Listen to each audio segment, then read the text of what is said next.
네, 할렐루야. 네, 수요예배 오신 성도님들 환영하고 축복합니다.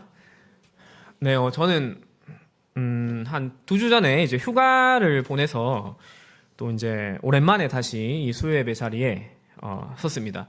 제가 이번에 휴가를 썼던 이제 큰 이유 중에 하나는 저희 집이 이 유라 이제 5단지로 이사를 해서 이제 이사 준비와 또 이사를 하려고 휴가를 썼습니다. 그래서 이번 휴가는 다른 데 어디 멀리 간 게 아니라 여기 가까이 오기 위해서 네, 쓰게 되었습니다. 그래서 이제 제가 원래 북구에 저는 살고 있었고 북구에서 우리 교회를 이제 오고 갈 때는 뭐 제가 버스를 타고 또 걸어올 때도 있었는데 그때는 뭐 주변에 있던 것들이 저와는 별로 뭐 전혀 상관이 없었고 그냥 뭐 지나가도 무심코 다 지나쳐 버렸는데 이제 제가 여기 이사를 오고 또 이제 이 유라동의 주민이 되고 나니까 이 주변의 모든 것들이 저에게 뭐 신기하기도 하고 또 유심히 보게 되기도 하고 또 이 모든 것들을 제가 또 이제 잘 활용해야겠다 뭐 이런 또 생각도 들었습니다. 그래서 이제 제가 이곳에 소속되어 있다는 그 소속감 때문에 나와는 상관없어 보였던 주변에 사소하고 별로 필요 없을 것 같은 것들이 이제 다 상관 있는 것처럼 되었는데요. 그래서 이걸 통해서 아마 우리의 신앙도 이런 것이 아닐까라는 생각을 좀 해보았습니다. 내가 하나님에 대한 신앙이 있고 또 내가 하나님의 백성이라는 그 소속감이 있을 때 우리는 하나님의 것들이 나와 상관없는 것처럼 보이고 무심히 지나칠 수도 있는 것이지만 그것에 대해서 우리가 또 감격할 수 있고 또 내가 그것을 위해서 또 살아가고자 열심히 노력하는 것 같습니다. 그래서 우리가 항상 어디에 있던지 간에 우리가 소속감을 가지고 사는 것이 참 중요한 것 같다라는 생각을 하고요. 또 우리의 뭐 많은 우리의 정체성을 가질 수 있는 그런 소속될 수 있는 공동체나 그런 영역들이 있지만 가장 본질적인 것 그리고 영원히 바뀌지 않는 것은 우리의 영적인 정체성일 것입니다. 그래서 우리가 항상 이 하나님 나라 백성의 그 시민이라는 정체성을 가지고 삶의 모든 순간 그리고 삶의 모든 만나는 사람과 거니는 장소에서 다 그런 하나님 나라를 위해서 또 살아가시는 우리 성도님들 되시길 소망합니다. 네, 오늘 이제 이번 시간부터는 사사 입다의 이야기가 시작이 됩니다. 그리고 이제 오늘 본문은 이 사사기의 전형적인 공식이죠. 이제는 여러 번 반복해서 아마 또 머리로도 잘 또 생각이 되실 수도 있을 것 같은데, 먼저 이 범죄 공식이 있었습니다. 백성들이 하나님께 범죄를 짓습니다. 그리고 두 번째로는 그에 대해서 하나님이 반응하셔서 징벌을 하십니다. 그래서 외부의 압제자를 통해서 이제 징계를 하시고, 그리고 그에 대해서 백성들이 다시 반응해서 이제 하나님께 간구를 합니다. 그러니까 기도를 하는 거죠.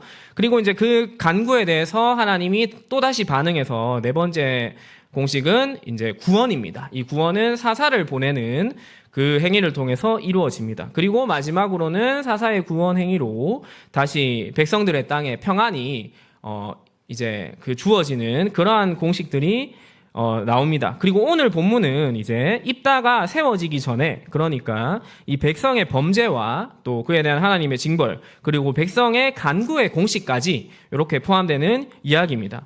그런데 오늘 본문을 우리가 함께 살펴보면 이 백성들의 범죄가 그 어느 다른 사사시대 때보다 더 심각하고 또 하나님의 징벌도 그 어느 때보다 강력하고 따라서 백성들의 간구에도 하나님이 구원을 베푸시는데 이 유보적인 태도를 보이는 것을 볼 수가 있습니다. 하나님은 이런 최악의 상황에서도 과연 구원자를 보내주실까요? 주님께 되돌아가기에 너무 늦어버린 것이 아닐까 하는 질문이 들 수도 있는 그런 모습입니다. 우리의 삶도 때로는 이 신앙의 침체기와 슬럼프가 찾아올 때 이와 같이 주님께 돌아가기에 내가 너무 늦어버린 것이 아닌가라는 생각이 들 때가 있을 것이고 또 이러한 경험을 한 번쯤은 해보셨을 것입니다. 오늘 본문을 통해서 우리가 이런 상황에서 하나님은 어떠한 분이시고 또 우리의 모습은 어떠해야 되는지를 한번 고찰해 보도록 하겠습니다. 그래서 먼저는 이 사사기의 전형적인 첫 번째 공식인 범죄 공식이 6절 말씀에 나오는데요. 우리 6절 말씀을 같이 한번 읽어보겠습니다. 시작.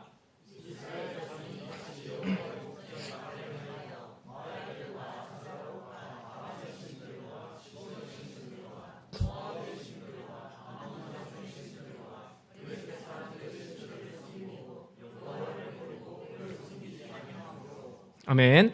네, 그래서 이제 6절에서는 이스라엘이 여러 민족의 신을 섬겼다라고 되어 있는데, 이제 이 민족들의 수를 세어보면 7개의 이방 민족인 것을 우리가 알 수 있습니다. 그래서 이 7은 단순히 어떤 뭐 수치적인 숫자일 수도 있지만 이제 완전수를 의미하기 때문에 이 숫자는 이스라엘이 단지 많은 우상을 섬겼다는 것이 아니라 사실상 주변의 모든 우상들을 완전히 다 받아들이고 섬겼다는 것을 의미하는 것입니다. 지금 여기에 나오는 목록이 7가지 우상의 이름이 아니라 7가지의 민족이라는 사실에 주목을 해야 됩니다. 그러니까 이 사실 이스라엘은 하나님만 유일신으로 섬긴 그러한 민족이었지만 다른 민족들은 전부 다 다신교 사회였습니다. 그렇기 때문에 여기서 7개의 민족의 신들을 섬겼다는 것은 이스라엘에 유입된 우상은 사실상 수십 가지 혹은 수백 가지에 이른다는 것을 암시할 수가 있습니다. 사도행전에서 바울이 이제 아덴이라는 도시에 도착했을 때 그 성에 우상이 가득한 것을 보고 마음에 격분이 일어났다는 표현이 있는데요. 만약에 바울이 이 시대에 태어나서 이 당시에 이스라엘을 방문하게 되었다면 아마도 동일한 이 마음의 격분이 일어나지 않았을까라는 생각이 듭니다. 그래서 이와 같이 이스라엘의 범죄가 지금 어느 때보다 완전하고 또 심각하다는 것을 알 수 있습니다. 그래서 이제 이러한 범죄에 대해서 하나님도 역시나 이스라엘을 더 강력하게 엄하게 이제 징벌하는 것을 볼 수가 있는데요. 우리 7절 말씀을 같이 한번 읽어보겠습니다. 시작.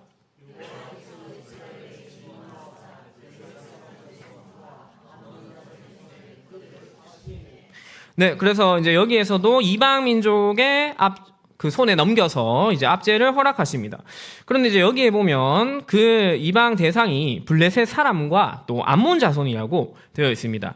하나님에 대한 반역의 강도가 심해지니까 하나님께서도 이스라엘을 강도 높게 심판하시는데, 첫 번째 이제 현상으로는 이스라엘을 압제했던 대적들이 이 하나의 민족이었을 뿐 아니라 이번에는 두 민족이라는 사실입니다. 그러니까 블레셋과 암몬이 함께 이스라엘을 압제하는 그러한 상황에 놓이게 되는 것입니다. 그리고 사실 이 입다의 이야기에서는 보면 블레셋에 대한 기사는 나오지 않고 이제 암몬과의 이 갈등이 나오고 있고요. 그러면 이 블레셋은 어디에 나오냐? 바로 뒤에 나오는 이제 마지막 사사인 그 삼손의 이야기에서 나오는 것을 우리가 볼 수 있습니다. 그래서 이 삼손과 입다는 이제 성경의 흐름상 순서가 있지만 아마 이 두 민족이 거의 동시에 이제 그 공격을 했을 때 아마 동시적으로 그 활동했던 사사였다는 것을 우리가 이제 유추할 수가 있는 것입니다. 그리고 이제 두 번째로 또 하나님께서 이스라엘을 강력하게 치는 장면이 나오는데 우리 계속해서 8절 말씀도 같이 읽어보겠습니다. 시작.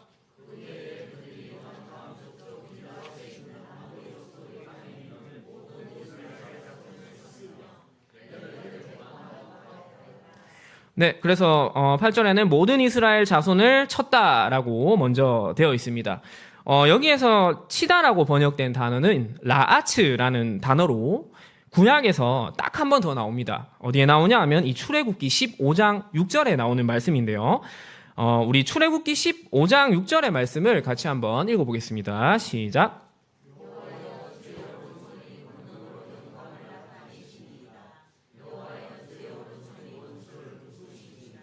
아멘. 네. 그래서 이제 출애굽기 15장은 그 이스라엘의 모세가 이제 하나님이 애굽의 그 대군을 홍해에서 격파하신 것에 대해서 이제 찬양하는 그런 시가 나오고 있습니다. 그리고 이제 이 시에서 우리가 방금 읽은 15장 6절에서 주의 오른손이 원수를 부수시니이다 할 때 이 단어가 바로 성경에서 방금 우리가 읽었던 8절에 나오는 라아츠와 같은 단어고 이 단어는 이 두 군데에서만 유일하게 이제 쓰입니다. 그러니까 한마디로 이제 하나님이 홍해에서 애국군을 완전히 부수실 때 사용되었던 단어가 지금은 오히려 이 이스라엘 백성을 완전히 마치 애굽의 그 대군이 수장된 것처럼 끝장낸다는 그런 의미에서 사용하고 있는 것입니다. 그래서 이 징계가 단순한 그런 징계가 아니라 그 한 민족을 멸망시킬 정도의 강력한 징계라는 것을 이 단어를 통해서 우리가 알 수 있습니다. 그리고 이제 두 번째로 이스라엘을 심판하는 그 단어 심판하는 것을 묘사하는 것은 18해 동안 억압하였다라는 단어인데요.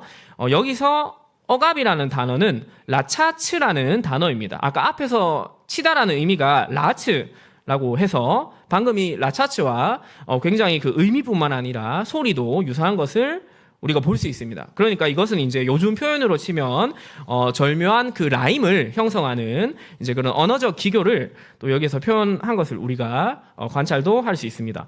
이 억압하다는 뜻의 라차츠는 이제 사사기 9장 35절에서 한 여인이 아비멜렉에게 맷돌 위짝을 던져서 그의 두개골을 깨트렸을 때 사용되었던 이 깨트리다와 같은 단어입니다.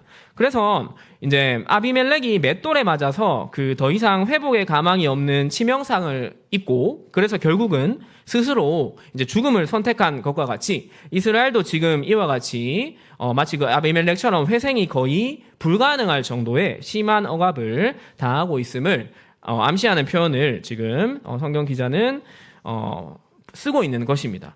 그래서 이와 같이 하나님의 이번 징계는 적의 숫자도 더 많을 뿐 아니라 또 애굽을 홍해에서 완전히 끝장내듯이 그리고 아비멜렉의 머리통을 박살내서 죽음이 임박한 모습과 같이 이스라엘이 지금 거의 끝장나는 상황으로 몰아가고 있습니다. 그러나 하나님의 징계는 여기에서 끝나지 않습니다. 그 범위에 있어서도 더욱 확장되는 것을 볼 수 있는데 우리 9절 말씀도 같이 한번 읽어보겠습니다. 시작.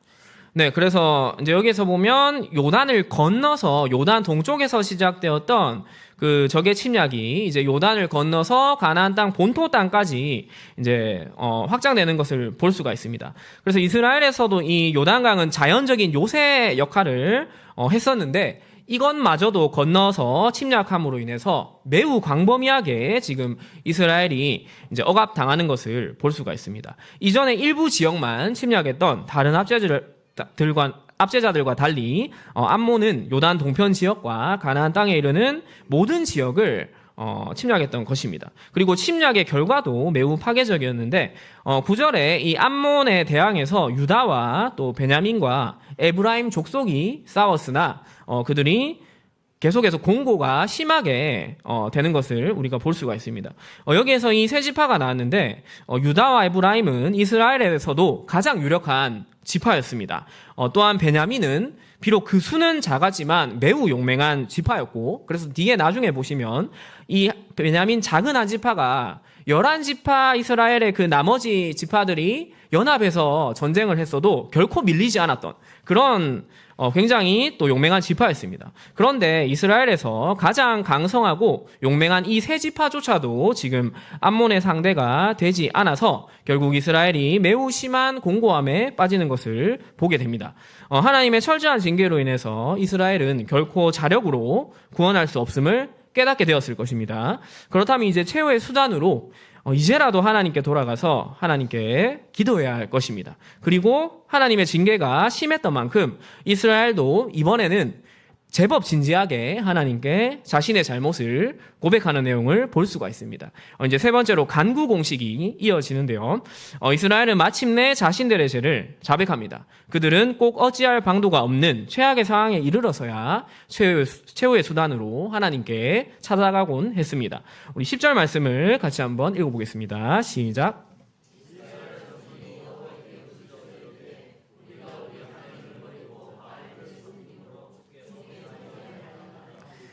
네, 그래서 여기에서는 이스라엘이 주께 범죄하였나이다 라는 표현을 합니다. 그래서 사사기에서 최초로 이스라엘이 하나님께 이 부르짖을 때 죄를 지었다는 직접적인 표현을 하면서 하나님께 나아가는 것을 볼 수가 있습니다. 이전에는 압제자의 압제가 있을 때 하나님께 도움을 요청하였지만 단지 부르짖었을 뿐 자신들의 죄를 이와 같이 직접적으로 인정한 적은 없었습니다. 분명히 이전의 때와 좀 더 다르고 좀 더 진정성을 보이고 있는 것처럼 보입니다. 이전에 죄를 지었음을 인정하는 직접적인 언급이 없었을 때도 하나님은 그들을 구원하셨기 때문에 이번에는 백성들이 자신의 죄까지 인정하고 있으니까 하나님이 당연히 이스라엘의 구원을 위해서 더욱 힘쓰실 것이라고 우리는 기대할 수 있습니다. 그러나 백성들이 하나님께 듣는 응답은 의외의 것이었습니다. 우리 11절과 12절에 하나님의 응답의 말씀을 같이 한번 읽어보겠습니다. 시작.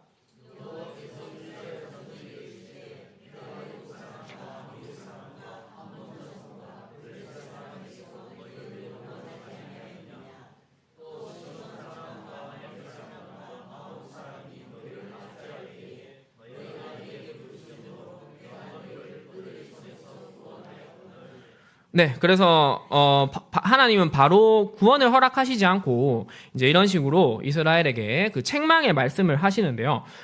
사사기에서 이 백성의 강구 이후에 하나님의 구원하심으로 넘어가는 공식은 사실 앞에서 기드온 이야기에서 이미 변형되었었습니다.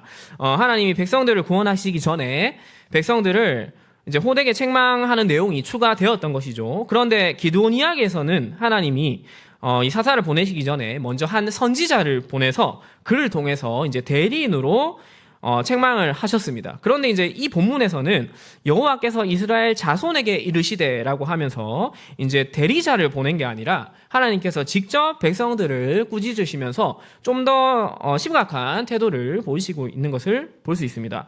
이러한 점도 이스라엘이 지금 상황이 점점 나빠지고 있다는 것을 보여주고 있는 것입니다. 그리고 이제 하나님께서 자신의 과거의 그 구원의 역사를 회고하고 있는데 여기에 보면 그 구원한 민족이 애굽 사람부터 해서 아모리 사람, 암몬, 블레셋, 시온, 아말렉, 마온 사람. 그래서 흥미롭게도 보면 여기에 나오는 민족의 수도 7가지인 것을 알 수가 있습니다. 6절에서 이스라엘 민족이 7민족의 이방신을 섬겨서 이 완전히 하나님을 배신한 것과 대조를 이루는 것이죠. 하나님은 오히려 이스라엘을 7민족 손에서 구원하셨다고 하면서 완전하게 이 백성을 구원하셨다는 것을 강조하고 있는 것입니다.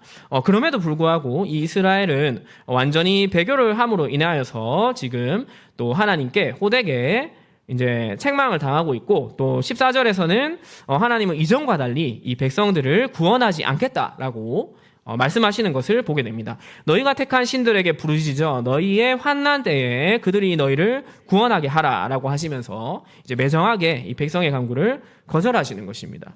여기에서 우리는 깊이 고민하고 또 생각해 볼 필요가 있습니다.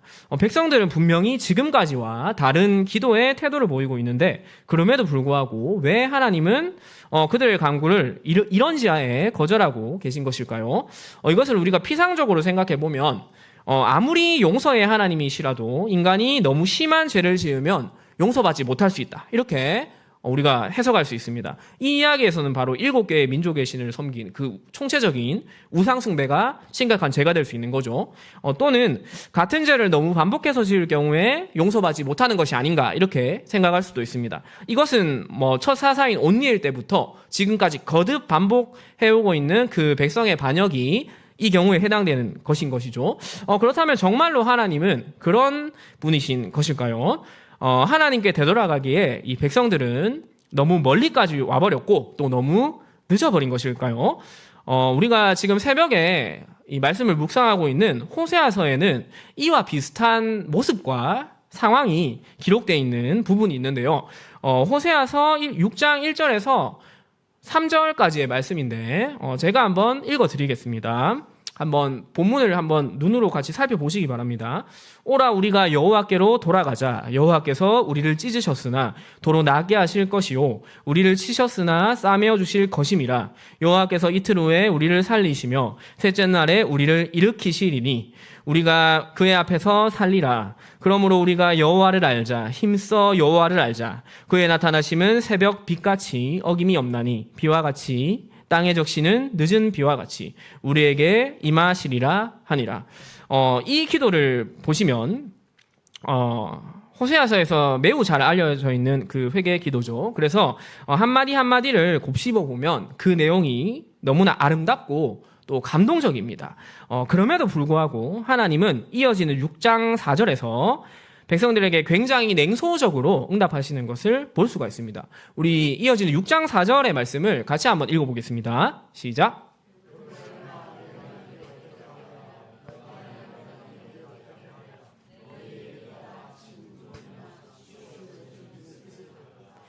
네, 그래서 하나님은 여기에서 이 기도에 대해서 부정적으로 반응하십니다. 하나님이 호세아 시대에 백성의 기도를 거부한 것은 하나님에 대한 신실한 믿음이 없었기 때문입니다. 6장 4절 말씀에서 하나님은 백성들에게 인애가 있음을 인정하기는 하십니다. 그러나 문제는 그들의 인애가 아침 구름이나 이슬 같았다는 것입니다.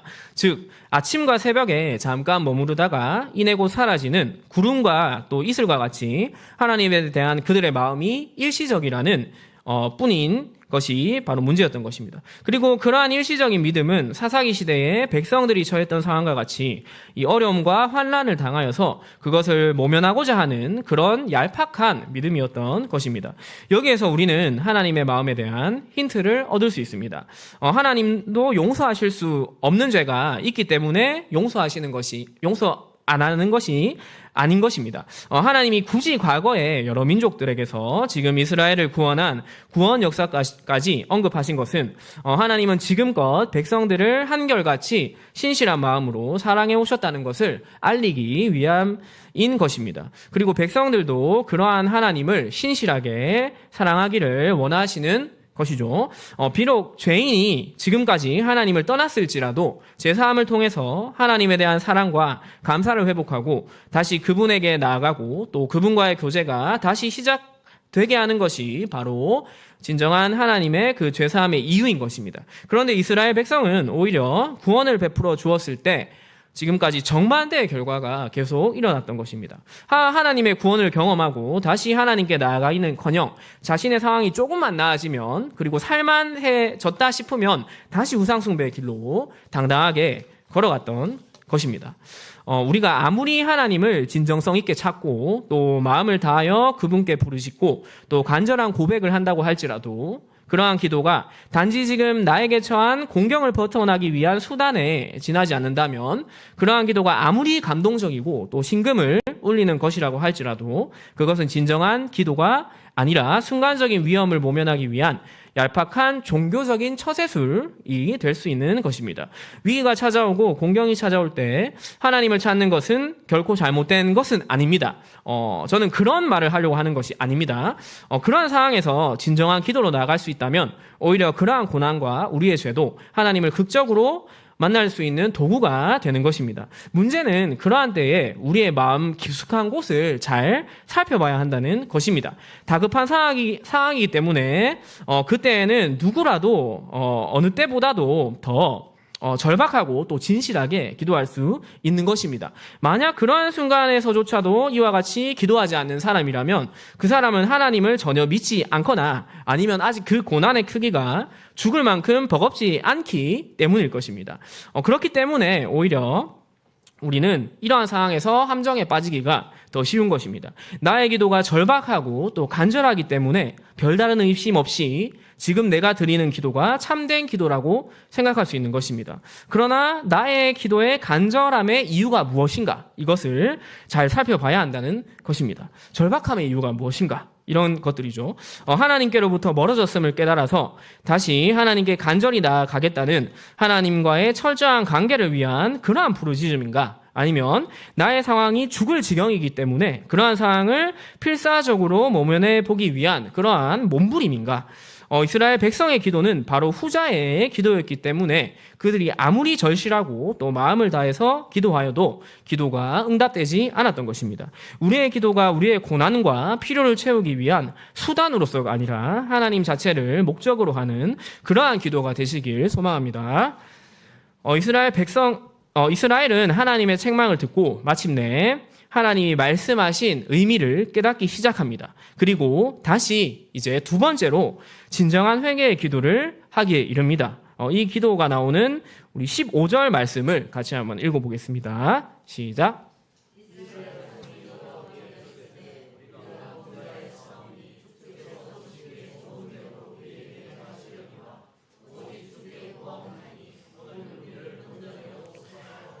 네, 그래서 여기에서 주께서 보시기에 좋은 대로 우리에게 행하시려니와 이 말에 주목할 필요가 있습니다. 이전에는 하나님이 자신들을 압제해서 벗어나는 구원을 해주는 것이 목적이었습니다. 기도의 목적이 구원이었던 것이죠. 하나님은 그저 우리의 공경을 해결해 주시기만 하면 그것으로 자신의 소임을 다하는 것이고 문제가 해결된 이후에는 다시 우리의 삶에 참견하지 않으셔도 되는 그러한 분으로 여겼습니다. 그러나 이제는 하나님이 구원을 해주시던 아니면 해주시지 않으시던 하나님께 오직 자신들의 죄를 인정하는데 지금 집중하고 있습니다. 이방인의 압제에서 벗어나는 문제는 부수적인 것이 되어서 오직 하나님께서 좋으실 뜻대로 하시기를 하나님께 맡기고 있는 것입니다. 그리고 이제는 그들의 관심사가 이 하나님과의 관계 회복에 초점이라는 것을 볼 수가 있습니다. 이러한 점에서 바로 이 백성들의 태도가 바뀌었던 것입니다. 이 백성들의 변화는 또한 언어에만 있었던 것이 아니라 그들은 이제 행함으로도 자신들의 결단한 바를 실천하고 있습니다. 16절 말씀도 같이 읽어보겠습니다. 시작.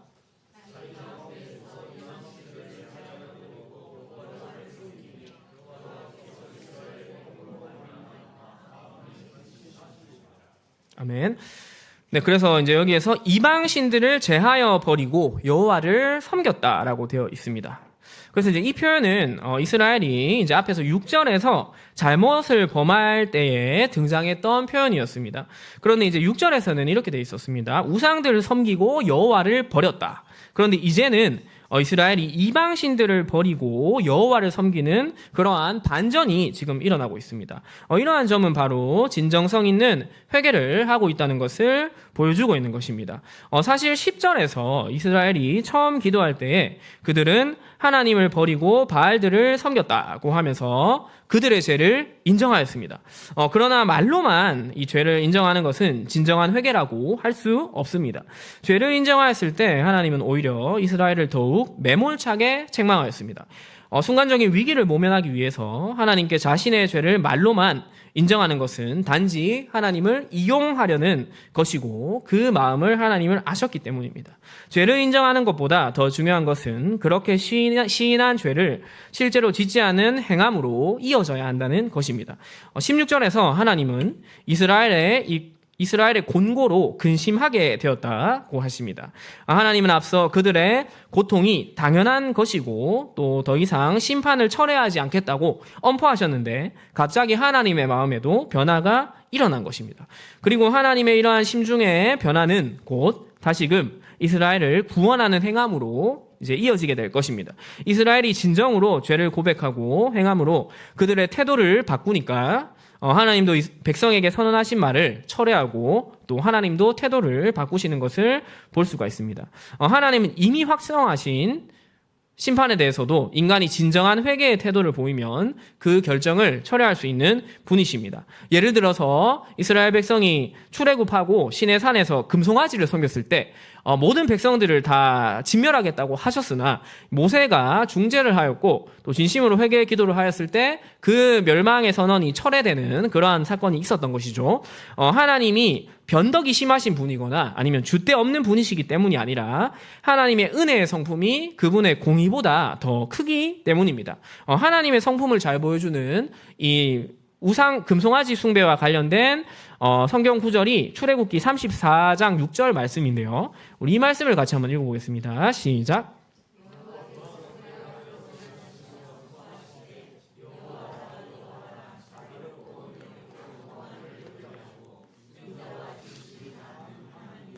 아멘. 네, 여기서 하나님이 자신의 성품을 나타내신 이 구절에서 노하기를 더디한다라는 표현을 주목해 보시기 바랍니다. 노하기를 더디한다는 말은 바꾸어서 말하면 전혀 분노하지 않으시는 분은 아니라는 것입니다. 하나님은 오래 참으시며 더디시기는 하지만 반드시 노할 때가 있다는 것이죠. 그럼에도 불구하고 이 구절 전체를 보면 하나님의 은혜의 성품이 압도적으로 풍성하게 드러나는 그 사실을 발견할 수 있습니다.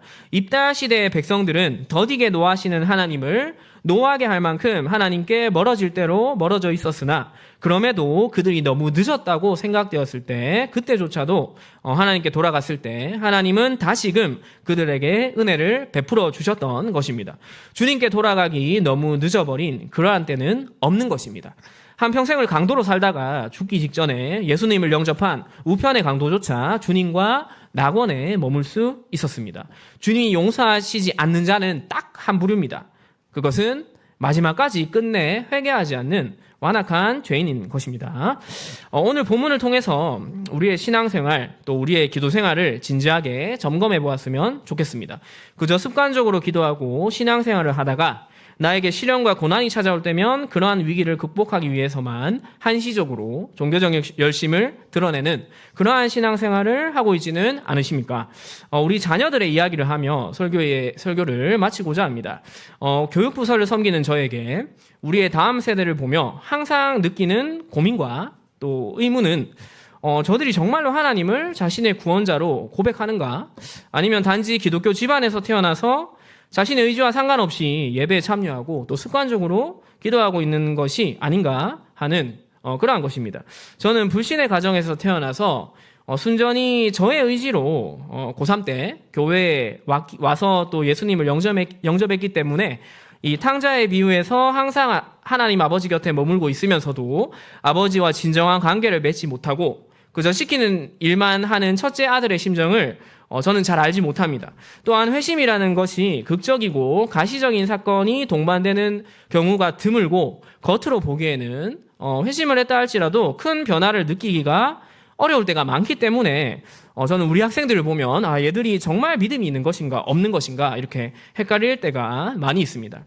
그러다가 이번에 부서에서 입교 세례 대상자가 3명이 있어서 그들을 교육하는 시간을 가졌습니다. 세례나 입교를 위해서 그간 신앙생활을 하면서 배우고 알게 된 신앙의 기본 개념이나 지식을 많이 아는 것도 중요할 수 있지만 그보다 더욱 어쩌면 가장 중요한 것은 그래서 너는 하나님이 정말로 믿어지는가 또 하나님을 정말로 너의 구원자로 믿는가 그리고 그러한 하나님을 위한 삶을 살고자 노력하는가에 대한 대답이라고 저는 생각합니다. 보통 이 나이 때 학생들은 너희는 언제 하나님이 믿어졌어? 이렇게 질문을 하면 자신들이 어떤 문제에 대해서 기도를 했고 또 그것이 응답되었을 때 하나님이 믿어졌다고 말하곤 합니다. 예를 들어서 이런 거죠. 시험을 잘 치게 해달라고 기도했는데 좋은 점수가 나왔다든지 아니면 사고 싶은 물건이 있어서 기도했는데 정말 그것을 가질 수 있게 되었다든지 이러한 것을 통해서 하나님을 믿게 되었다는 것이죠. 그럴 때 제가 반문을 합니다. 그럼 만약에 하나님이 다음번에도 똑같이 기도했는데 시험을 망치거나 다음에 사고 싶은 물건을 가지지 못할 때는 하나님이 안 계신 것이냐? 제가 이런 식으로 반문하면 아이들과 저는 멋쩍은 웃음을 짓고 넘어가 버립니다. 이것은 마치 자신의 필요가 있을 때 그 필요를 해결하기 위한 수단으로 하나님을 대하는 오늘 본문의 백성들과 같은 태도라고 할 수 있을 것입니다. 아직 신앙이 성숙하지 못한 많은 이 또래의 청년들은 이 정도 수준의 믿음을 가지고 있는 것은 어쩌면 당연할 수 있습니다. 이들뿐만 아니라 저를 포함해서 대부분이 이제 처음에 이렇게 신앙생활을 할 때는 정말 하나님을 완벽하게 알아서라기보다는 나의 어떤 유익이 또 문제가 해결되고 그러한 이제 응답을 받았을 때 그걸 통해서 이제 우리가 믿음을 고백하는 경우가 많은 것이죠. 그리고 이들이 완악해서가 아니라 아직 하나님을 알아가는 중이기 때문에 주님 안에서 계속 성장한다면 언젠가는 하나님을 진정으로 만나게 될 것이라고 저는 확신합니다. 그럼에도 한편으로는 이 부서의 담당자로서 아이들이 하루빨리 하나님을 바로 알기를 원하는 조급함도 늘 가지고 있는 것은 사실입니다. 그리고 이번 교육에서 제가 동일한 질문을 하였을 때 한 아이는 그러한 주관적인 경험 때문이 아니라 자신은 어릴 때부터 부모님이 성경책을 읽어주시면 그 이야기가 믿겨졌고 그로 인해서 하나님이 자연스럽게 계시는 분이구나라는 믿음을 가지게 되었다고 저에게 말하였습니다. 예수님이 너를 위해서 십자가에서 죽으시고 부활했다는 그 이야기가 정말로 믿어지냐라는 저의 재차 물음에도 흔들림 없이 그렇다고 고백하였습니다. 그리고 또 다른 한 친구는 얼마 전에 한 친구를 전도해서 이제 몇 주 전부터 그 친구와 함께 저희 교회에 나오고 있습니다. 그리고 이제 이 친구가 교육을 받으면서 자기 친구도 자기처럼 이러한 하나님의 구원의 은혜를 알 수 있도록 내가 잘 챙겨야겠다 이렇게 또 다짐하는 고백을 하기도 했습니다. 그리고 이제 저희가 세례 입교 교육을 한 주 전에 했었는데 마지막에 한 친구는 세례와 입교의 의미를 묵상하면서 세례 입교시까지 한 주 동안 게임 시간을 줄이고 또 유튜브나 NSN 사용은 완전히 금지하겠다는 이러한 삶의 결단까지도 하였습니다. 이러한 우리의 자녀들의 고백을 들으면서 이번 세례 입교 교육에서 은혜를 가장 많이 받은 것은 저 자신이었습니다. 이스라엘 백성들은 겉으로 볼 때 아름답고 또 주옥 같은 표현으로 하나님께 나아갔지만 하나님에 대한 진정한 마음이 없었기 때문에 하나님께 거절당하였습니다. 그러나 우리의 자녀들은 사실 겉으로 볼 때는 신앙적으로 미숙해 보이고 또 아는 것도 별로 없고 별 생각 없이 예배에 참여하는 것처럼 보였는데 그들의 마음에는 하나님을 향한 진정한 믿음과 사랑이 있었던 것입니다. 나의 신앙생활에 침체가 있을 때, 뜻을 구해도 이루어지지 않을 때 우리의 고민에 대한 이 답들을 이 소년, 소녀들이 말해주고 있는 것은 아닐까요? 주님께 돌아갈 수 없을 만큼 너무 먼 거리도 너무 늦은 시간도 없습니다. 단지 우리가 주님께 진정으로 돌아가는 방법을 잠시 잊고 있을 뿐인 것입니다. 우리 모두 주님 한 분만으로 만족했던 그 시절을 기억하시고 또 주님 뜻대로 사는 것이 나의 가장 큰 행복이었던 그 사실을 기억하시기 바랍니다. 주님께서 우리의 삶을 돌이키고 주님 주시는 참 기쁨과 평안을 날마다 누리시는 우리 모든 성도님들 되시길 주님 이름으로 축복합니다. 네, 그럼 우리 말씀을 생각하면서